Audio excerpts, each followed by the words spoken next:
आजच्या गोष्टीचं नाव आहे रहस्यमयी दरवाजा आणि त्याच्या मागील खजिना.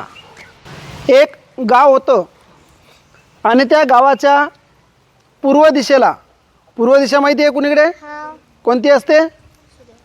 हां बरोबर, जिकडे सूर्य उगवतो ती पूर्व दिशा.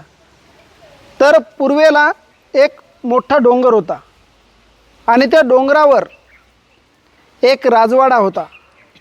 तो पुरातन राजवाडा होता आधीचा, ज्यामध्ये कोणीही राहत नव्हतं.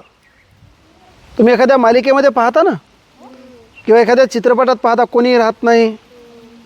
कोणता चित्र? भुलभुलैया पाहिला का? हां हां, तसा एक राजवाडा होता, तिथे कोणीही राहत नव्हतं. आणि तो दरवाजा होता आणि दरवाजाच्या खूप दूर अंतरावर एकच व्यक्ती होता. तो व्यक्ती सगळ्या गावाला सांगायचा की या दरवाजाच्या पाठीमागं एक खूप मोठा प्रचंड खजिना लपलेला आहे आणि तो खजिना त्याच व्यक्तीला मिळणार आहे ज्याचं उत्तर या चिठ्ठीमध्ये तो लिहून बरोबर देईल. मग प्रत्येकजण चाललं तिकडे, चालला आणि तो दरवाजा असा होता एकदम पुरातन, भला मोठा उंचच्या उंच दरवाजा होता आणि खूप मोठ्या मोठ्या उंच उंच भिंती त्या राजवाड्याच्या होत्या. प्रत्येकजण जायचं, चिठ्ठी लिहायची आणि जायचं. दरवाजा लोटायचं, उघडायचं नाही. कोणी जायचंच नाही. गेल्याबरोबर म्हणायचं हा शापित दरवाजा आहे, याच्या पाठीमागं काय आहे? भूत आहे.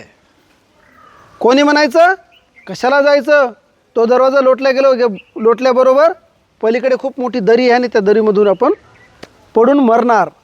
त्याच्यामुळे कोणी प्रयत्नच करायचं नव्हतं. मग प्रत्येकजण यायचं, दरवाजापर्यंत जायचं, कोणी हात लावायचं, कोणी लोटून पाहायचं आणि कोणालाही तो उघडत नव्हता. मग असाच एक तरुण होता. त्या तरुणाचं नाव होतं राज. आणि त्या राजाने काय केलं, तो पुढे गेला. पुढे गेल्याच्यानंतर त्या चिठ्ठीमध्ये प्रत्येकाला उत्तर देऊन तो दरवाजा उघडायचा होता.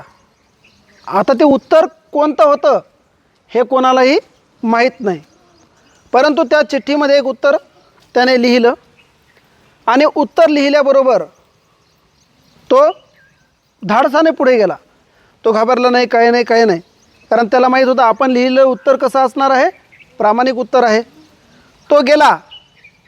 त्याने हा विचार नाही केला की एवढा मोठा पुरातन दरवाजा आहे, त्याच्यानंतर किंवा या दरवाजाला लोटल्याच्यानंतर मी मरेल का, भूत असेल का, दरी असेल का, किंवा वेगळं काही असेल का. तो गेला आणि प्रामाणिकपणे त्यानं दरवाजाला असा हात लावला, दोन्ही हात लावले आणि त्या दरवाजाला त्याने लोटलं. कर्र आवाज करत तो दरवाजा हळूचा थोडासा उघडला. राजूने इकडे तिकडे पाहिलं. परत त्या राजूने काय केलं, पुन्हा आवाज आला कर्र की लगेच तो दरवाजा उघडला. राजूने आत एक पाऊल टाकल्याबरोबर फडफड फडफड फडफड तिथलच्या वटवाघूळ उडून गेल्या. कारण खूप दिवस बंद असलेल्या वास्तूमधून वटवाघूळ उडतात, म्हणजे त्यामध्ये ते वास्तव्य करतात. राजू आतमध्ये गेल्याच्यानंतर जिकडे तिकडे जे जाळे लागलेले होते, आपल्या घरात असतात की नाही जाळे लागलेले, तसे जाळे लागलेले होते. म्हणजे कोणाचे? कोळ्याचे, कातिंग म्हणतो आपण त्याला. थोडंसं पुढे गेल्याच्यानंतर एक खूप छान फलक होता आणि त्या फलकावर लिहिलेलं होतं, या संपूर्ण गोष्टी पाठीमागे, त्या दरवाजाच्या पाठीमागे, सुरुवातीला मी तुम्हाला काय सांगितलं होतं, त्याच्या पाठीमागे काय आहे? खजिना. खूप मौल्यवान खजिना आहे, ज्याच्यामध्ये हिरे, माणिक, मोती, चांदी असं सगळ्या गोष्टी आहेत. राजूसुद्धा गेला होता, पण राजूला तो दरवाजा उघडला, इतर कोणाला उघडला नाही. आणि राजू आत गेल्याच्यानंतर त्याने पाहिलं, त्याने सुद्धा पाहिलं असेल ना की खजिना कुठला तरी असेल. राजूच्या समोर एक छान फलक होतं आणि त्या फलकावर लिहिलेलं होतं की या जगामध्ये सगळ्यात मोठा खजिना आपण स्वतः आहोत. जगामधील सगळ्यात मोठा खजिना आपण स्वतः आहोत. तुम्ही जर तुमच्या स्वतःवर विश्वास ठेवला तर जगातील कुठलाही खजिना मिळवण्याची ताकद तुमच्यामध्ये येते. त्या राजूला तो एवढं आवडलं की त्याला ते खूप प्रेरणादायी वाटलं आणि त्याने नंतर आठवण केली की आपण चिठ्ठीमध्ये काय उत्तर दिलं होतं. आणि त्या चिठ्ठीमध्ये लिहिलेलं होतं, जे जे व्यक्ती गेले होते त्या प्रत्येक व्यक्तीने लिहिलं, तो खजिना मला पाहिजे, मला खूप श्रीमंत व्हायचं.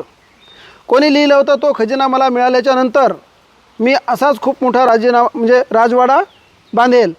कोणी लिहिलं होतं, माझ्या 7 पिढ्या मस्त बसून कमाई न करता, काम न करता खाणार आहेत. असं वेगवेगळं प्रत्येकाने लिहिलेलं होतं. परंतु राजूने काय लिहिलेलं होतं माहिती आहे?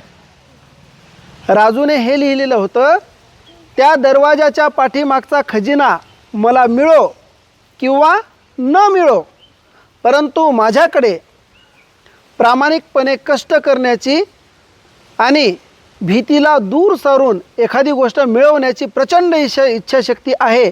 त्याच्यामुळे हा दरवाजा मला उघडण्याची संधी देण्यात यावी. आणि राजूलाच तो दरवाजा उघडल्या गेला. कारण तो दरवाजा काही आपोआप उघडला गेला नव्हता. तिथे ज्या माणसाने ती चिठ्ठी लिहून घेत होता, त्याच माणसाचे इतर सहकारी दरवाजाच्या पाठीमागून होते आणि ती चिठ्ठी बाजूच्या मार्गाने बाहेर पलीकडे जात होती. कोणाला दरवाजा उघडू द्यायचा. आणि राजूने तो दरवाजा उघडताच आतमधून तो दरवाजा उघडला गेला आणि पुढे राजूला त्या नगराचा राजा म्हणून घोषित केलं गेलं. का केलं गेलं? कारण त्याला ते कशाचं बक्षीस मिळालं?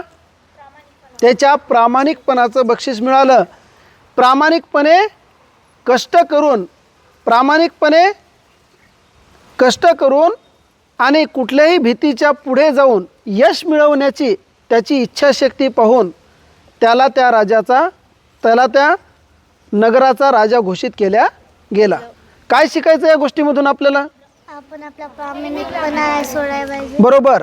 आपण आपला प्रामाणिकपणा कधीही सोडायला नको. त्यानंतर कुठलीही गोष्ट सहज मिळत नसते. कुठलीही गोष्ट आयती मिळेल याची आपण अपेक्षा करायची नसते. आपण आपल्याला ओळखायचं असते आणि आपण या जगातील सगळ्यात मोठा स्वतः खजिना कोण आहोत? आपण आहोत. तुमचा जर तुमच्यावर विश्वास असेल, तुम्ही जर स्वतःवर विश्वास ठेवून काम करत असाल, तर या जगातील सगळ्यात मोठा खजिना कोण आहात? आपण स्वतः आहोत. कारण आपल्यावर जर आपला स्वतःचा विश्वास असेल तर जगातील प्रत्येक गोष्ट किंवा जी गोष्ट आपल्याला पाहिजे असेल ती गोष्ट मिळवण्याची इच्छाशक्ती आपल्याकडे असेल, प्रामाणिकपणा आपल्याकडे असेल किंवा प्रामाणिकपणे कष्ट करण्याची तयारी जर आपल्याकडे असेल तर आपण जगातील प्रत्येक गोष्ट मिळवू शकतो. त्यामुळे आपण प्रामाणिक आणि भीतीला दूर सारून एखादी गोष्ट मिळवण्याचं धैर्य करायला पाहिजे.